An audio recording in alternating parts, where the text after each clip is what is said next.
ಇಲ್ಲಿ ಎಲ್ಲ ರೈತರಿಗೆ ಒಂದು ಭರ್ಜರಿ ಗುಡ್ ನ್ಯೂಸ್ ಅಂತಾನೆ ಹೇಳ್ಬೋದು. ಹೌದು ಫ್ರೆಂಡ್ಸ್, 19 ಲಕ್ಷ ರೈತರಿಗೆ ಬೆಳೆ ವಿಮೆ ಹಣ ಬಿಡುಗಡೆಯಾಗಿದೆ. ನಿಮಗೂ ಈ ಹಣ ಬಂದಿದೆಯಾ ಇಲ್ಲ ಅಂತ ಚೆಕ್ ಮಾಡ್ಕೊಳ್ಳಿ. ಒಂದು ವೇಳೆ ಹಣ ಬಂದಿಲ್ಲ ಅಂದರೆ ಈ ಒಂದು ಕೆಲಸ ಮಾಡಿ ಸಾಕು, ಹಣ ವರ್ಗಾವಣೆ ಆಗುತ್ತೆ. ಹಾಗಾದರೆ ಏನದು ಕೆಲಸ ಅಂತ ಇವತ್ತಿನ ಒಂದು ವಿಡಿಯೋದಲ್ಲಿ ಸಂಪೂರ್ಣವಾಗಿ ನೋಡೋಣ. ಯಾರು ಮೊದಲ ಬಾರಿಗೆ ನಮ್ಮ ವಿಡಿಯೋ ನೋಡ್ತಾ ಇದ್ದೀರೋ ದಯವಿಟ್ಟು ಸಬ್ಸ್ಕ್ರೈಬ್ ಮಾಡಿ, ಹಾಗೆ ಪಕ್ಕದಲ್ಲೇ ಇರುವ ಬೆಲ್ ಐಕಾನನ್ನು ಪ್ರೆಸ್ ಮಾಡಿ. ಹೌದು ಫ್ರೆಂಡ್ಸ್, ಈಗಾಗಲೇ ಕೇಂದ್ರ ಸರ್ಕಾರದಿಂದ ರೈತರಿಗೆ ಸಹಾಯ ಆಗಲಿ ಅಂತ ಅನೇಕ ಯೋಜನೆಗಳನ್ನು ಜಾರಿಗೆ ತಂದಿದ್ದು, ಅದರಲ್ಲಿ ಬೆಳೆ ವಿಮೆ ಕೂಡ ಒಂದು. ಆದರೆ ಇಲ್ಲಿ ಎಲ್ಲ ರೈತರಿಗೆ ಹಣ ಸರಿಯಾಗಿ ತಲುಪುತ್ತಿಲ್ಲ.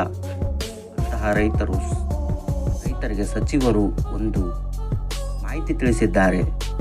ಒಟ್ಟಾರೆಯಾಗಿ ರೈತರು 800 ಕೋಟಿಯ ಹಣ ಬಿಡುಗಡೆಯಾಗಿದೆ.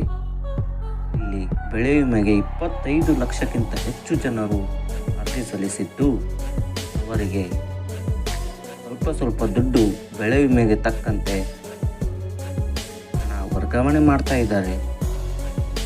ಯಾರು ಇನ್ನೂ ಬ್ಯಾಂಕ್ ಅಕೌಂಟಿಗೆ ಆಧಾರ್ ಕಾರ್ಡ್ ಲಿಂಕ್ ಮಾಡಿಲ್ವೋ ದಯವಿಟ್ಟು ಆಧಾರ್ ಕಾರ್ಡನ್ನು ಲಿಂಕ್ ಮಾಡಿ, ನೇರವಾಗಿ DBT ಮುಖಾಂತರ ವರ್ಗಾವಣೆ ಆಗುತ್ತೆ ಅಂತ ತಿಳಿಸಿದ್ದಾರೆ.